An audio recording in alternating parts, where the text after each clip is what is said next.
एक लड़की गहरी नींद से जागती है तो खुद को एक तंग और अंधेरी कोठरी में कैद पाती है।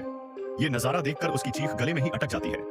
घबराकर वो दीवारों को पागलों की तरह पीटने लगती है और जोर जोर से अपने पिता का नाम पुकारती है। शायद वो आकर उसे बचा ले, लेकिन लाख गला फाड़कर चिल्लाने के बाद भी बाहर से कोई जवाब नहीं आता। तभी अचानक कमरे की दरारों से गाढ़ा सीमेंट तेजी से अंदर भरने लगता है। लड़की डर के मारे चीख उठती है, अपने छोटे छोटे हाथों से दीवारें थपथपाते हुए। उम्मीद करती है कि पिता उसकी आवाज सुन लेंगे, लेकिन बाहर खड़ा उसका बाप जरा भी पसीजता नहीं।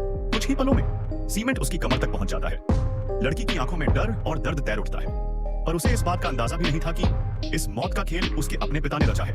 असल में उसका बाप कोई आम आदमी नहीं, बल्कि एक पागल आर्किटेक्ट है। उसकी बनाई इमारतें दुनिया में अनोखी मानी जाती थी, लेकिन इन शानदार डिजाइनों की असल कीमत जिंदा इंसानों की बलि से चुकाई जाती थी।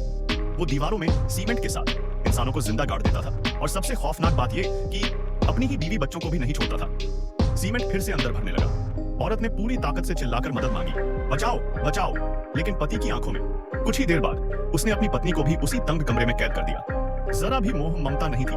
उसने अपनी पत्नी को भी धीरे धीरे सीमेंट में जिंदा दबते हुए देखा, और आखिरकार वो भी डर और दर्द में तड़प कर दम तोड़ देती है। बाहर खड़ा ये पागल शख्स चेहरे पर संतोष की मुस्कान लिए